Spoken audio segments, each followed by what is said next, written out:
ये हैं राज मोहब्बत से ऐसा ऐसा बात बोले हमको भैया जी, हमको संग में चल कर कह देती हूँ।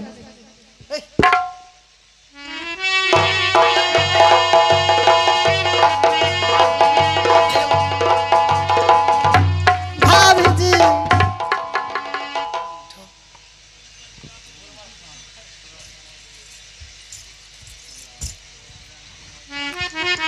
हेलो गौरा, भाभी जी ये बतावा तू आज आंखें में आंसू है, सुनिए भाभी बात जी, क्या है? सुनिए हम क्या सुनाती हूँ भाभी जी। हाँ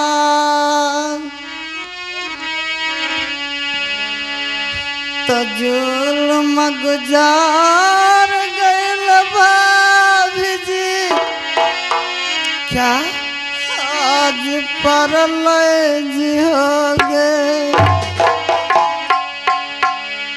आज जुल्म गुजर गए भाभी जी, आज परलय हो गए। कौन से बात है गौरा? हयातियाल चारा भाभी, उठा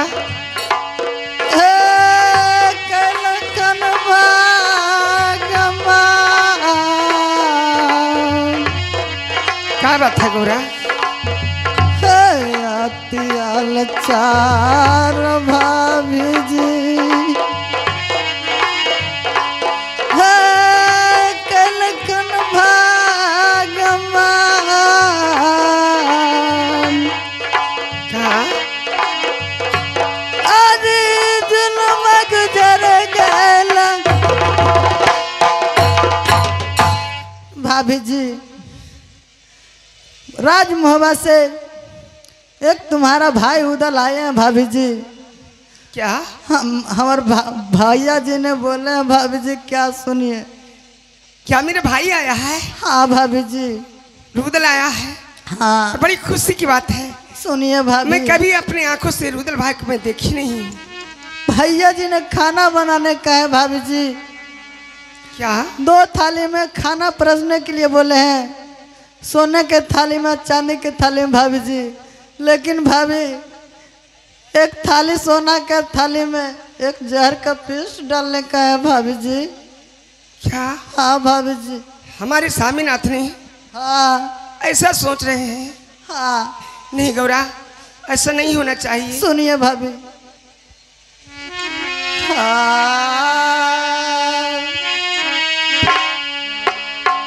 तो प्राण बचा भाभी जी, क्या गौरा? आज अपन भैया के, आज प्राण बचाला भाभी जी, क्या गौरा? आज अपन भैया के, अनाथ जन्म भाभी,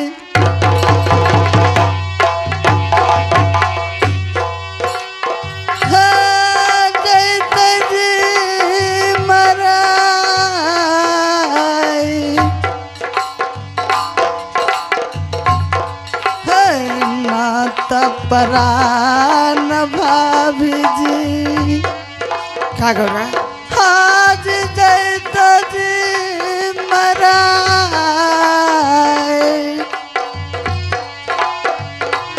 आज प्राण बचाला अपन भैया के। भाभी जी अपना भाई को कैसू जान बचा लीजिए भाभी, इसलिए हम कहने आए हैं भाभी जी। अच्छा हुआ ननद कि तू इस समाचार हमरा कहे खातिर चाहिए। हाँ भाभी जी, कोई भी बहन कोई उपाय कर तुम्हें प्राण बचाने के लिए अपना उपाय करूंगी जरूर। हाँ करिए भाभी, सुनो, कहिए भाभी जी। करा द मुलाकात ननदो भाभी जी हमारा भाई से। अब इसकी कराओगे भाभी? भाई रुदल से हम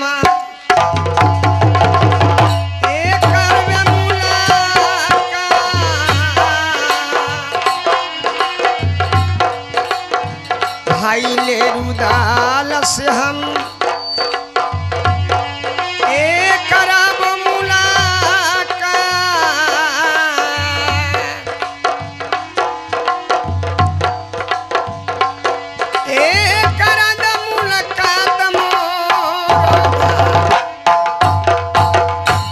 जाओ। तू मेरे भाई का कहना कि दीदी आपसे मुलाकात करने के लिए बुला रहे हैं। ठीक है भाभी जी, मैं आती हूँ बुला के लेके। तुम बैठिए यही महल में भाभी जी। ठीक है जाओ। ठीक।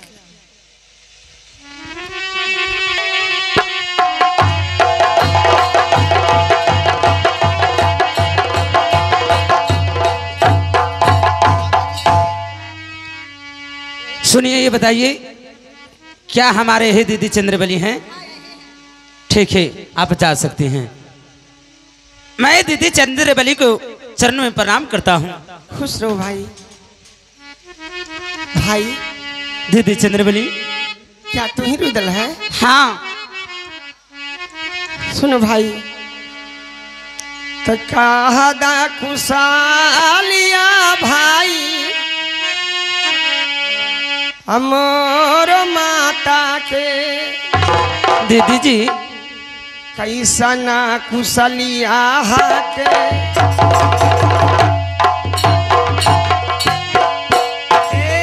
माता के हम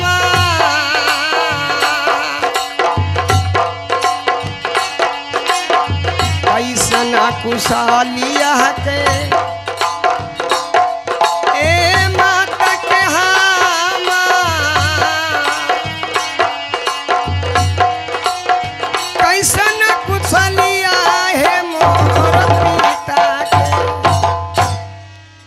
दीदी चंद्रबली, ये बताओ केरी में माँ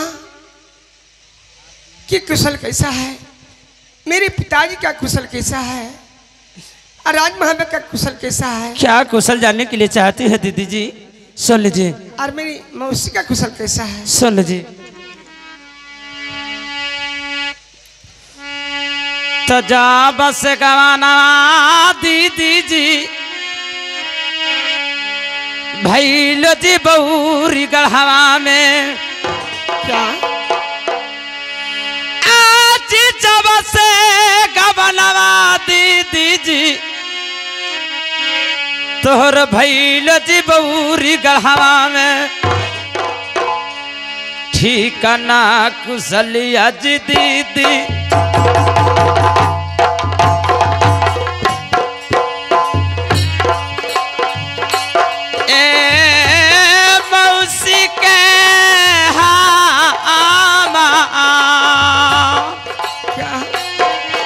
नहीं है?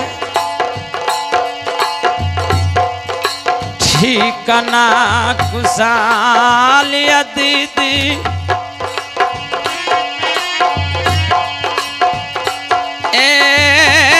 मौसी के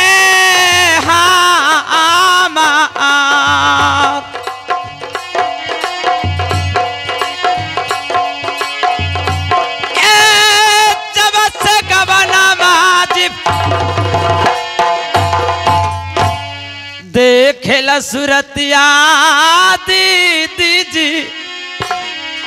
क्या भाई रुदल? तरसल जी मौसी मल्हाना के अनैनवा से निरावा जी दीदी।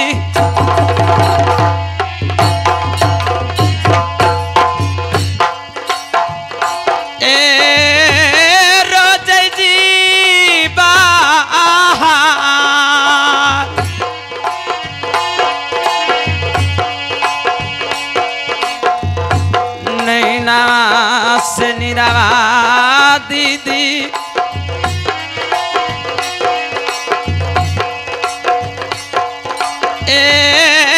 रोज जीवा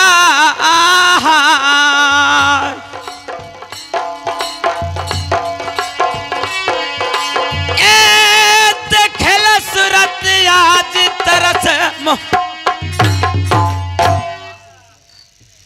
हे दीदी चंद्रबली, क्या भाई? हमारे मौसी को जब से तुम्हारे गौन हुआ है, जब से तुम्हारे सूरत देखने के लिए हमारे मौसी पागल हो चुकी है कि कब हमारे बेटी चंद्रबली राजमहबा में आएगी। मैं सूरत देखूं जी भर को, आज नित्य दिन उदास रहती है, अपने नीर को बहाते रहती है। क्या ऐसा बात है? हाँ दीदी। ये बताओ भाई, तुमने मुझे विदाई कराने के लिए आया है? हाँ, मैं विदा कराने के लिए मैं मौसी से वादा करके आया हूं कि मैं दीदी चंद्रबली की विदाई कराने के लिए मैं बौरीगढ़ में जा रहा हूं। सुनो भाई। क्या सुनाइए दीदी जी?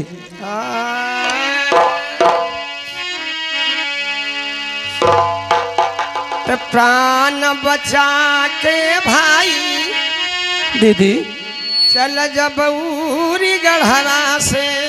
क्या? आहो प्राण बचा के चल जा बौरीगढ़वा से, न तो जिंदा न परनमा बचतो बौरीगढ़वा के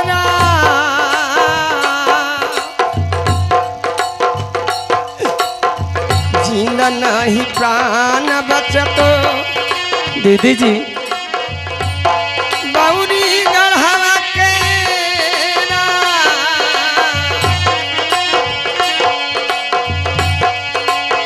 प्राण बचा के चली जाती हवा में। भाई दीदी अगर प्राण बचा के ये बौरीगढ़ से राजमहल पे चल जाओ, क्या? और विदाई का नाम भूल जाओ। क्या विदाई का नाम भूल जाऊं बौरीगढ़ में? दीदी चंद्रबली, क्या हमारे विदाई नहीं देंगे? धमा चंडाला भाई रहले तोर भगिना ने। क्या? आया धमा चंडाला रहलन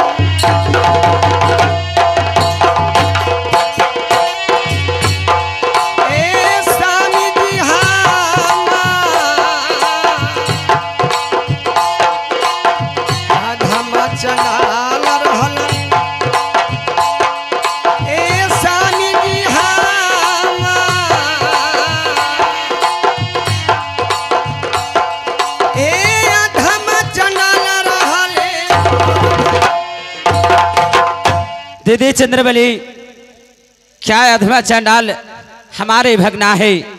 क्या धम चंडाल हमारे जिजाजी है, इसलिए विदाई नहीं देंगे? हित कुटुंब परिवार को कभी नहीं चिंते। सालो! अरे धन के भूखे हैं। इतना ही नहीं भाई, सुनो। क्या सुनाओ? सारी बात तू अपने कह दो दीदी चंद्रबली, क्या बात है? भोजन में जहारवा भाई मिलते आझूने, सोना के थारियावा में भोजन भाई करिहन हम। दीदी जी हे सोना के थारियावा भोजन भाई करिहन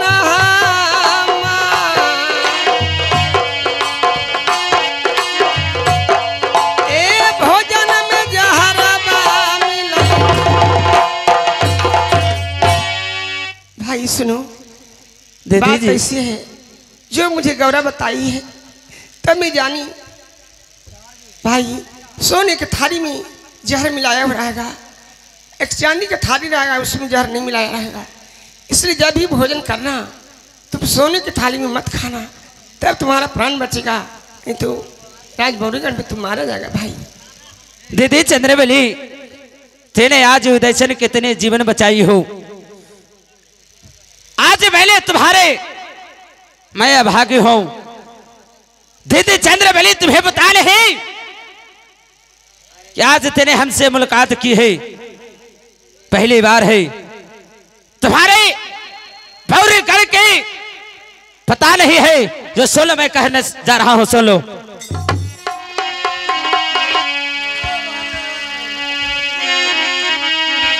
तो जैसे तरसा के दीदी जी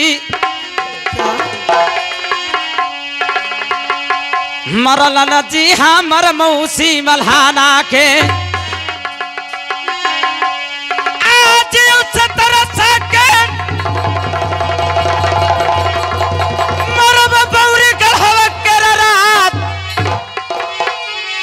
तभे दता बता दल दीदी जी बौरी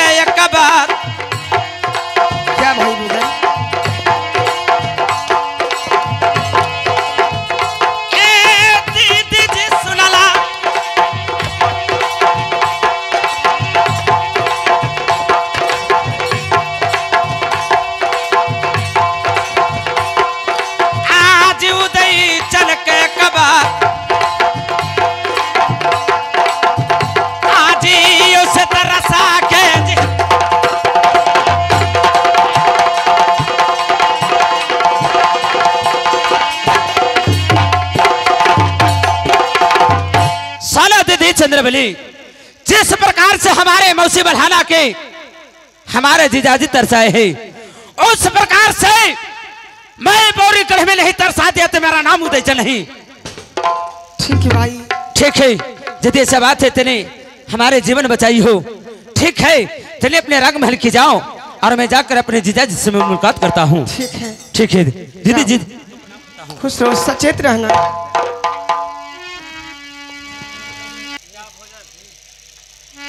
क्या भोजन महल में तैयार हो गया है रे?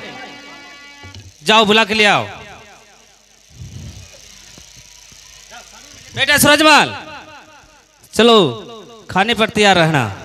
हाँ सब कुछ में तैयार है, सब कुछ में तैयार है। एक बार आने दीजिए ना। मामा जी, मामा जी, भोजन तैयार हो गया मामा जी? तैयार हो गया। हाँ ठीक है, चलो सभी मिलकर भोजन करता हूँ। बैठिए। हमें कहता बैठिए मामा जी, आओ ऐसे होगा ना।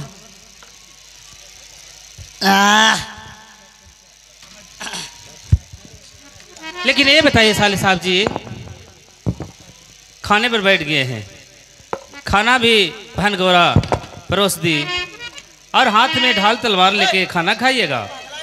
जीजा जी, मैं नित्यदिन अपने हथियार को लेकर भोजन करता हूँ, क्या हाथ में आप ये ढाल तलवार लेके खाना खाते हैं? हाँ नहीं, मैं अपने हथियार किसी को देता नहीं। ये सब क्षत्रियों का धर्म नहीं होता है कि खाना खाते समय हाथ से ढाल तलवार को पकड़े रहना। क्या ऐसा बात है जीजा जी? हमार बात तो मानवा की ना, रख था। ठीक है, यदि ऐसा बात है तो लो अपने बगल में धर लेता हूँ ना। लावा नाम धरवा दे दुर्पल से। लो बहादुर। ठीक है, धरो। ऐसा जगह धरने के मिलबो नहीं करे, जाओ ना रे। चलिए जीजा जी, अब भोजन करने के समय हो गया। ठीक, अच्छा ये बताओ, हमारे सोने की थाली में भोजन परसाया है, भगनेराम तुमको चांदी की थाली में, जीजा को चांदी की थाली में। एक काम करो, मैं सोना की थाली में भोजन नहीं करूंगा, तुम ऐसे काम करो, हमारे आगू का भोजन जीजा जी करेंगे और जीजा जी को आगू की थाली का मैं भोजन करूंगा। जीजा जी आप इसमें भोजन कीजिए और इसमें मैं करता हूँ। एक ऐसी बात करते हैं आप घर का मेहमान है तो आपको सोना की थाली में खाना चाहिए, आप लोग चांदी की थाली में खा लेते हैं। लीजिए खाइए। हाँ भाई, वो थाली लेके जाइएगा। सुनिए जीजा जी, क्या मैं एक दिन के लिए आपको यहाँ मेहमान बन के आया हूँ, तो ऐसा तो नहीं है कि हमारे इतना खसदार कीजिए क्योंकि लोग देखेंगे तो कहेंगे कि भाई अपने साला साहब को बहुत इज्जत कर रहे हैं। एक काम कीजिए भगनेराम, जिदे सब बात है तो तुम सोने की थाली में तुम खाओ और चांदी की थाली में तुम्हारे आगे को भोजन में करता हूं। बताइए, हम लोग घर वाले हैं, घर वाले हम लोग सोना की थाली में खाएंगे, आप चांदी की थाली में खाएंगे। लोग देखेंगे तो क्या कहेंगे कि घर वाले अपने सोने की थाली में खाते हैं, अब मेहमान को चांदी की थाली में खिलाते हैं। इसलिए आप सोने की थाली में ही खाइए। चुप रहो। एक काम कीजिए जीजाजी। क्या? यदि ऐसा बात है तो चांदी का थाली हटाइए और दोनों मिलकर एक साथ में सोने के थाली में भोजन करता हूँ। नहीं, ये शोभा नहीं देगा। जब थाली है ही तो अलग अलग खाएंगे कि एक थाली में क्यों खाएंगे? आप नहीं खाइएगा? ठीक है। भगनी राम, भगना सूरजमल, ये थाली हटाओ। सुना ना, और दोनों मामू भगना मिलकर एक साथ भोजन करूंगा। हम जूठा केरो ना खाइए, ना खाइए ना खिलावे। अरे हम जूठा केरो खिलाते तोरा भगत मोना खिल के। क्या ऐसा बात है? राजू भगत माना कि हमको खाना एक साथ में भोजन नहीं करोगे? अभी मुरना इनका होले है। अरे मारेंगे तो क्या एक साथ में भोजन नहीं करोगे? नहीं करता हूँ। नहीं करोगे ना? तो अरे नहीं होगा तो नहीं होगा। नहीं होगा।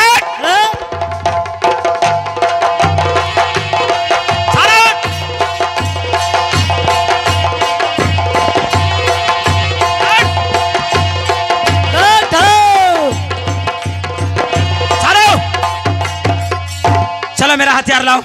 दुश्मन सुन ले, आहो कहलिया हो हमार, आरे कैदवा में करब रे बाजी, आरे बौरी गढ़वा में आरे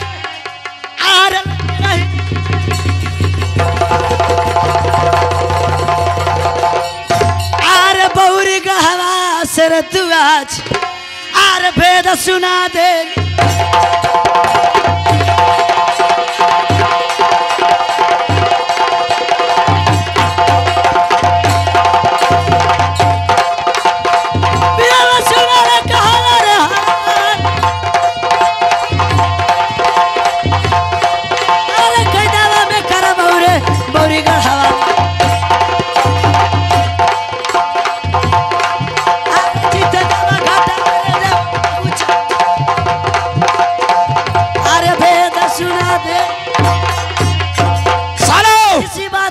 इंतजार था, तुम्हें कैद कर कर छोड़ूंगा। सालो, ऐसा कोई माँ का लाल धरती पर पैदा नहीं लिया है कि उदय चंद को कैद कर सके। तो चलो और सुनो, चलो तैयार हो जाओ। चलो तेने हमारे हथियार को अपने छल से रख कर हमें कैद करोगे?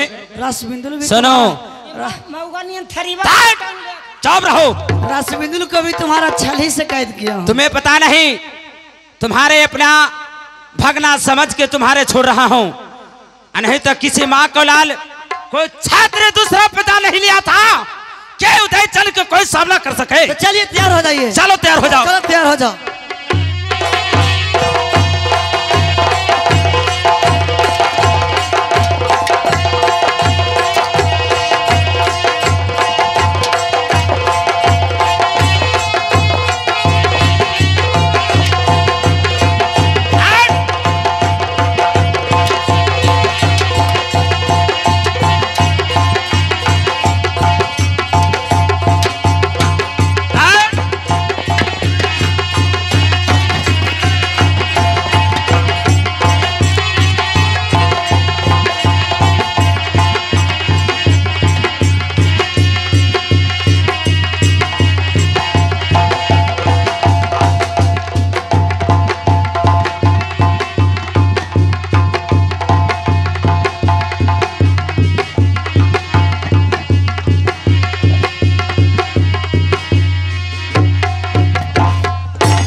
सुनो, चलो हमारे कैद से आजाद करो।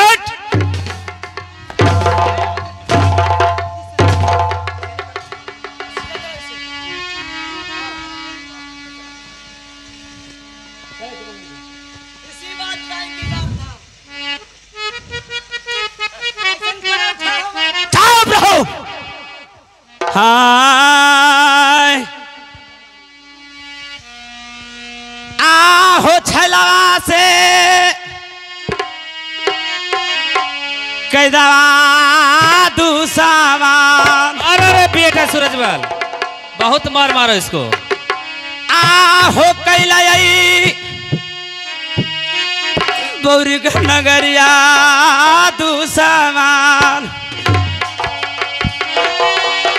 आहो धोखा से ले कैदवा आहो दूसवा। कैला जुहाम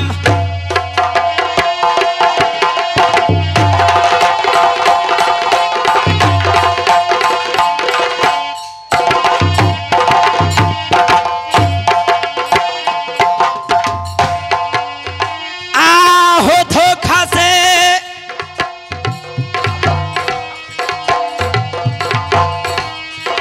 कैदवा दूसमान।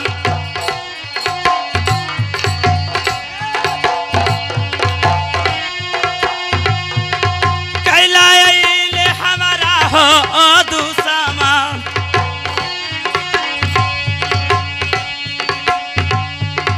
आहो कैलाई हमारा दूसमान।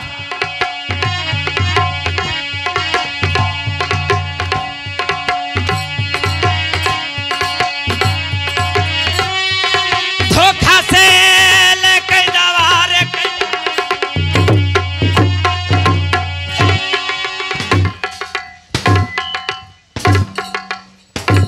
बेटा अब कोई पाए है रे, तू बच के जाएगा या बोरीगढ़ से?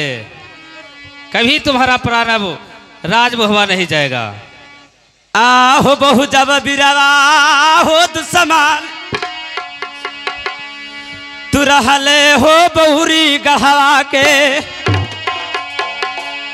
तदे देहु ते गवा हो दुश्मन।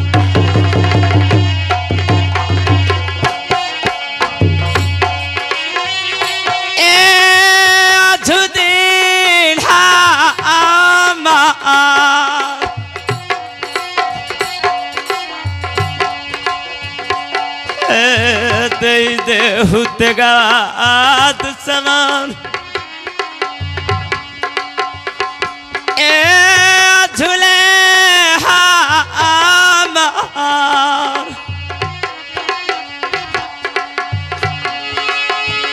ए बहुत बिराबा हो।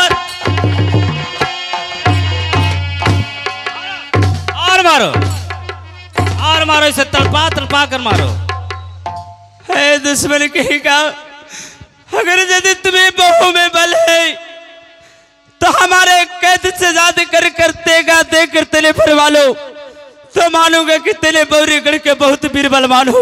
अच्छा ऐसे कीजिए, मैं इसको धर से सीढ़िया कर देता हूँ। हटो नहीं। अरे 2 किलो कच्चा मिठाई मंगावा। काहे रे ठूस के मार भी गरिया में। अरे बेटा सूरजमल इसको सिर काट लेते हैं। नहीं बेटा सूरजमल, इसे इतना आसान मौत नहीं देना है। इसे तड़पा तड़पा कर बौरीगढ़ राज में मारना है।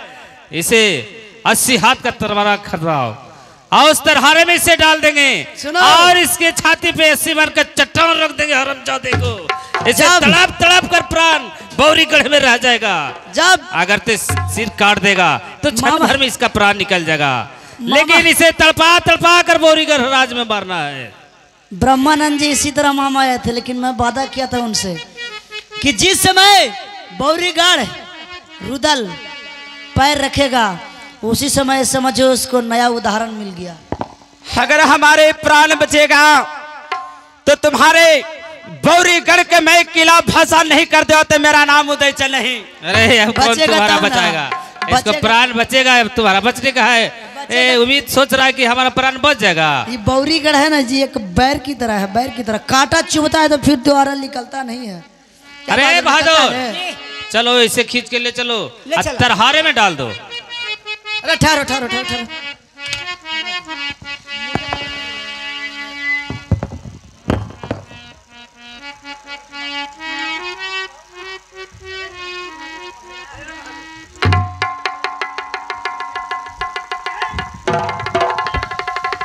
चलो बहुत फड़फड़ कर रहा था।